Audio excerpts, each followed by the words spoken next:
Hello viewers, आज के audio article programme में एक बार फिर से आपका स्वागत है और मैं हूं आतिफा काजी। आज का हमारा यह आर्टिकल द हिंदू में प्रकाशित खबर Jadavpur university death ragging rage के सारांश पर आधारित है। इसमें टीम दृष्टि के इनपुट्स भी शामिल है और साथ ही ये सामान्य अध्ययन प्रश्न पत्र 2 के शासन खंड से जुड़ा हुआ है। तो चलिए आज के आर्टिकल की शुरुआत करते हैं।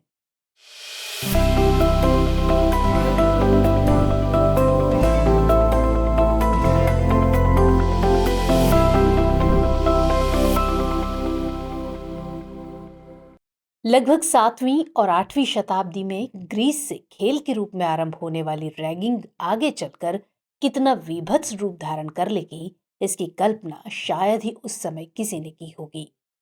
आरंभिक समय में आमोद प्रमोद के साधन के रूप में प्रचलित ये व्यवस्था आज न केवल शैक्षणिक समाज के लिए बल्कि कानून व्यवस्था के लिए भी एक नासूर बन गई है।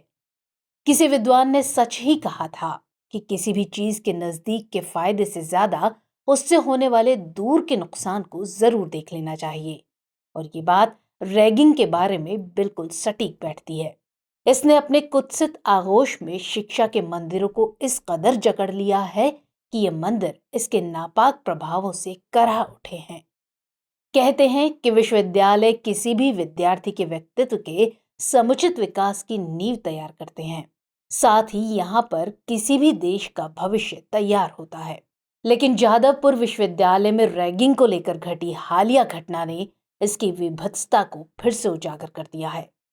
दरअसल पश्चिम बंगाल के जादवपुर विश्वविद्यालय परिसर में एक 18 वर्षीय स्नातक छात्र की अपने छात्रावास की दूसरी मंजिल से गिरने के बाद मौत हो गई। छात्र के परिवार ने आरोप लगाया कि कैंपस में उसके साथ रैगिंग की गई। तो आज हम इस आर्टिकल के माध्यम से रैगिंग और उसकी पृष्ठभूमि को जानेंगे, साथ ही रैगिंग से संबंधित कानूनी उपायों को भी जानने का प्रयास करेंगे। इसके अलावा इस बात की भी पड़ताल करेंगे कि आखिर ये कुप्रथा शिक्षा के मंदिरों से समाप्त होने का नाम क्यों नहीं ले रही है। तो चलिए सबसे पहले हम रैगिंग और इसकी पृष्ठभूमि को जरा जान लेते हैं। अगर वैश्विक लिहाज से देखा जाए तो ऐसा माना जाता है कि इसकी शुरुआत ग्रीस में 7वीं और 8वीं शताब्दी में हुई थी। इसको बढ़ावा देने का मकसद खिलाड़ियों में खेल भावना को मजबूत करना था, साथ ही ये खिलाड़ियों के भीतर सहन शक्ति विकसित करने का माध्यम भी थी, ताकि वो हर तरह के अपमान को सहन करने में सक्षम बन सके। इसके अलावा उनमें खेल भावना का भी विकास हो सके। इसकी प्रारंभिक सफलता के बाद सैन्य बलों ने भी इसे अपनाना शुरू कर दिया और समय दर समय इसकी घुसपैठ शिक्षा व्यवस्था में भी हो गई। लेकिन इसने जल्दी ही अपना दूसरा रंग दिखाना शुरू कर दिया।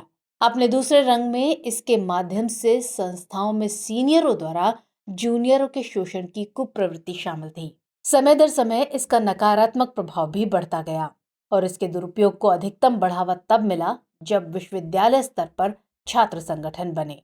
हालांकि रैगिंग से दुनिया में पहली मौत वर्ष 1873 में अमेरिका के न्यूयॉर्क शहर में हुई थी। इस घटना में कॉर्नेल यूनिवर्सिटी की इमारत से गिरकर एक छात्र की मौत हो गई थी। इस घटना की जांच में सीनियरों द्वारा छात्र के शोषण की बात सामने आई थी।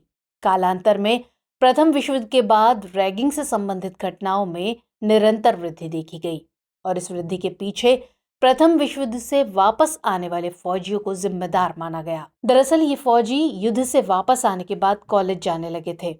युद्ध में जाने के कारण इनमें अहंकार की भावना घर कर गई थी और इसके अलावा युद्ध के कारण इनमें हिंसक प्रवृत्ति भी विकसित हो गई थी। फौजी अपने अहंकार को विद्यार्थियों की रैगिंग से संतुष्ट करने लगे, जो काफी हिंसक भी होती थी। इस तरह इसने अपना हिंसक रूप इख्तियार कर लिया। वहीं भारत के लिहाज से अगर देखें तो भारत में रैगिंग की प्रथा अंग्रेजों की देन है। दरअसल शुरुआती दौर में अंग्रेजी और आर्मी कॉलेजों में ये मजाक के तौर पर किया जाता था। वर्ष 1960 तक इसमें किसी भी प्रकार की हिंसा के शामिल होने के संकेत नहीं मिलते हैं। साथ ही ये बहुत ही शालीनता और मजाकिया लहजे में किया जाता था। लेकिन वर्ष 1980 का दशक आते आते इसकी प्रवृत्ति में परिवर्तन के संकेत मिलने लगे।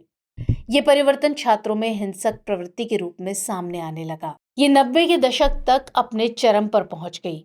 सामाजिक जानकार इस बदली हुई प्रवृत्ति के लिए मीडिया के बढ़ते प्रभाव को जिम्मेदार मानते हैं। इसके अलावा इस दौरान भारत में निजी मेडिकल और इंजीनियरिंग कॉलेज वृहद पैमाने पर खुल रहे थे और इन कॉलेजेस के विद्यार्थियों ने रैगिंग को बड़ी दिलचस्पी के साथ अपनाया और प्रोत्साहित किया।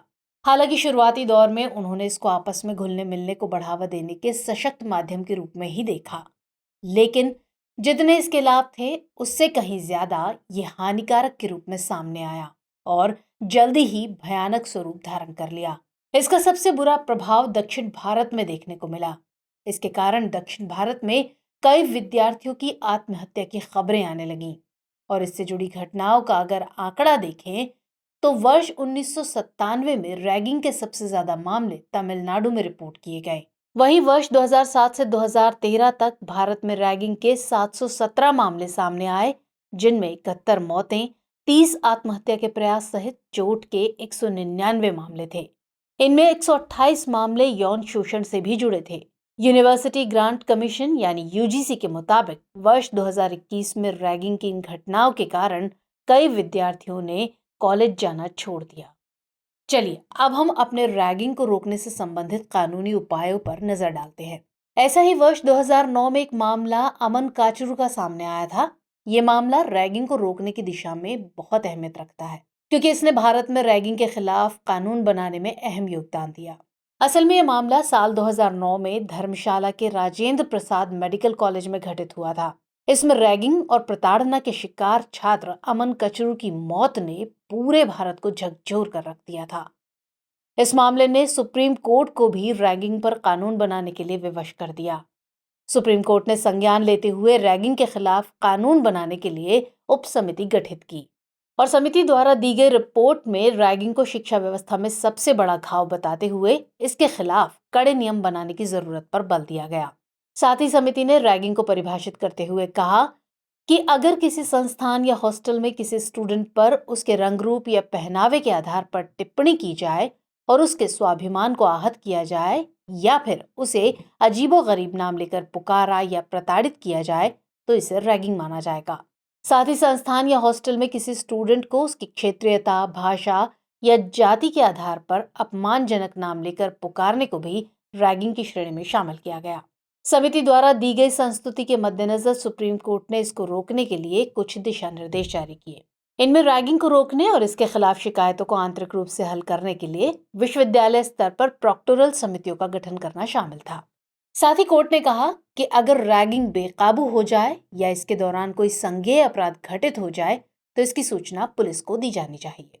कुछ समय बाद वर्ष 2009 में ही रैगिंग की एक अन्य असामान्य घटना घटित हुई।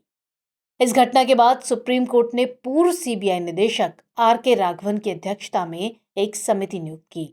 राघवन समिति की सिफारिशों के मद्देनजर विश्वविद्यालय अनुदान आयोग द्वारा कुछ और ठोस कदम इसको रोकने की दिशा में उठाए गए। न्यायालय ने रैगिंग रोधी पर प्रमुख दिशा निर्देश भी जारी किए गए, जिसमें विश्वविद्यालय स्तर पर एक एंटी रैगिंग समिति के गठन का प्रावधान किया गया था।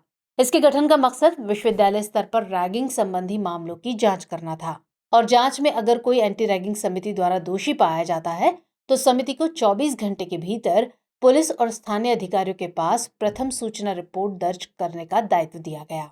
हालांकि आज भी रैगिंग को कोई विशिष्ट अपराध का दर्जा नहीं दिया गया है। भारत में रैगिंग से जुड़े मामलों में रैगिंग रोकथाम अधिनियम 1997 द्वारा कार्रवाई की जाती है। इसके अलावा इससे जुड़े अपराधों को भारतीय दंड संहिता में मौजूद कई प्रावधानों के तहत भी दंडित किया जाता है। जैसे अगर गलत तरीके से किसी विद्यार्थी को परेशान किया जाता है तो इसे आईपीसी की धारा 339 के तहत सामान्य अपराध माना जाता है। ऐसे अपराध के लिए 1 दिन से लेकर 1 महीने तक का साधारण कारावास का प्रावधान है। इसके अलावा केरल में रैगिंग को रोकने से संबंधित विशेष कानून है। केरल में रैगिंग निषेध अधिनियम 1998 रैगिंग के आरोपी छात्र को निलंबित या बर्खास्त करने का प्रावधान करता है। साथ ही कॉलेज प्रशासन को अनिवार्य रूप से निकटतम पुलिस स्टेशन को सूचित करने की आवश्यकता होती है। इसके अलावा अगर कोई शैक्षणिक संस्थान ऐसा करने में विफल रहता है तो इसे अपराध करने के लिए उकसाना माना जाता है। तो इस तरह तमाम कानूनी उपायों के बाद भी रैगिंग खत्म होने का नाम नहीं ले रही है। अब आखिर तमाम उपायों के बावजूद रैगिंग पर क्यों लगाम नहीं लगाई जा सकी है? दरअसल रैगिंग को रोकने के लिए मौजूदा कानूनों के बावजूद भारतीय शैक्षणिक संस्थानों में रैगिंग एक व्यापक और गंभीर समस्या बनी हुई है।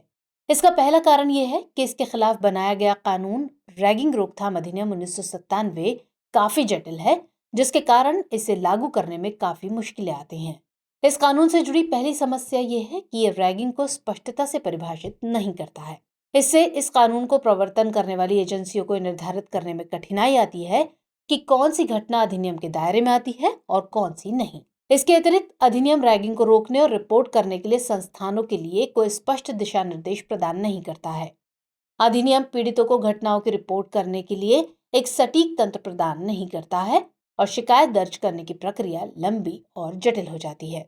इसके अलावा जब घटनाएं रिपोर्ट की जाती हैं, तब भी कानून प्रवर्तन एजेंसियां अक्सर त्वरित और प्रभावी कार्रवाई नहीं करती हैं, जिसके कारण अपराधियों का मनोबल बढ़ता है। इसके अलावा रैगिंग के निरंतर प्रचलन के पीछे दूसरा कारण विद्यार्थियों में जागरूकता का अभाव है। दरअसल कई मामलों में प्रतिशोध के डर से रैगिंग की घटनाओं को रिपोर्ट नहीं किया जाता है। इसके अलावा कई मामलों में पीड़ित विद्यार्थी को यह पता ही नहीं होता है कि वो कैसे अपने साथ घटित होने वाली घटनाओं का सामना करे। इसके अलावा इसको रोकने से संबंधित सामाजिक जागरूकता का भी अभाव देखा जाता है। अगर कुछ गंभीर मामलों को छोड़ दें तो पीड़ितों को अक्सर वो समर्थन नहीं मिलता जिसकी उन्हें आवश्यकता होती है। इसलिए वो शक्तिहीन और असुरक्षित महसूस करते हैं। रैगिंग को बढ़ावा देने के कुछ मामलों में विश्वविद्यालय प्रशासन की भी भूमिका सामने आती है। क्योंकि ऐसे मामलों के सामने आने पर विश्वविद्यालय प्रशासन को लगता है कि इसके उजागर होने से उनकी प्रतिष्ठा धूमिल हो जाएगी, इसलिए वो इसको दबाने का प्रयास करते हैं। हालिया जादवपुर विश्वविद्यालय के मामले में भी कुछ ऐसा ही देखा गया। विश्वविद्यालय प्रशासन के इस कदम से इस तरह की घटनाओं को अंजाम देने वालों का मनोबल बढ़ता है। तो इस तरह देखा जाए तो रैगिंग को समाप्त नहीं कर पाने के पीछे कई कारक जिम्मेदार हैं। अब ऐसे में सवाल उठता है कि आगे की राह क्या हो सकती है। तो ऐसे में इसे रोकने के लिए बनाए गए कानूनों की जटिलता को हमें दूर करना होगा। सबसे पहले भारत में रैगिंग कानूनों की जटिलता के कारण पीड़ितों के लिए न्याय पाना और अपराधियों को जवाबदेह ठहराया जाना कठिन हो जाता है। इसलिए रैगिंग के खिलाफ कानूनों को संशोधित करने की आवश्यकता है ताकि रैगिंग को स्पष्ट रूप से परिभाषित किया जा सके। रैगिंग की घटनाओं से भी प्रभावी ढंग से निपटने के लिए कानून प्रवर्तन एजेंसियों को और सक्षम बनाने की जरूरत है। दूसरे कदम की बात करें तो इसके तहत शैक्षणिक संस्थानों को रैगिंग को रोकने के लिए सक्रिय उपाय करने की जरूरत है। वास्तव में इन संस्थानों को अपने दृष्टिकोण में बदलाव लाना होगा। उनको इस बात को समझने की जरूरत है कि किसी बच्चे का जीवन उनकी प्रतिष्ठा से कहीं ज्यादा महत्वपूर्ण है। इस संबंध में केरल द्वारा उठाया गया कदम निस्संदेह सराहनीय है और इसको पूरे देश में लागू किया जाना चाहिए। इस समस्या को रोकने और रिपोर्ट करने के लिए स्पष्ट दिशा निर्देश की जरूरत है। रैगिंग की घटनाओं को दबाने वाले संस्थानों के खिलाफ कठोर कदम उठाने की भी जरूरत है ताकि दूसरे संस्थानों के लिए ये एक नजीर बन सके। वहीं तीसरे कदम के तहत ऐसी घटनाओं के खिलाफ सामाजिक जागरूकता और शिक्षा अभियान शुरू करने की आवश्यकता है ताकि सामाजिक दृष्टिकोण में बदलाव लाया जा सके। दरअसल रैगिंग की घटना मनोवैज्ञानिक विकृति से जुड़ी हुई है और इसके तहत हिंसक घटनाओं को अंजाम देने वाले विद्यार्थी मानसिक विकृति के शिकार होते हैं। ऐसी घटनाओं को अंजाम देने वाले विद्यार्थियों का शैक्षणिक बहिष्कार किया जाना चाहिए। तो चलिए अब चर्चा को विराम देते हुए नोट कर लीजिए आज का सवाल। विश्वविद्यालयों में होने वाली रैगिंग को रोकने की राह में आने वाली चुनौतियों की व्याख्या कीजिए।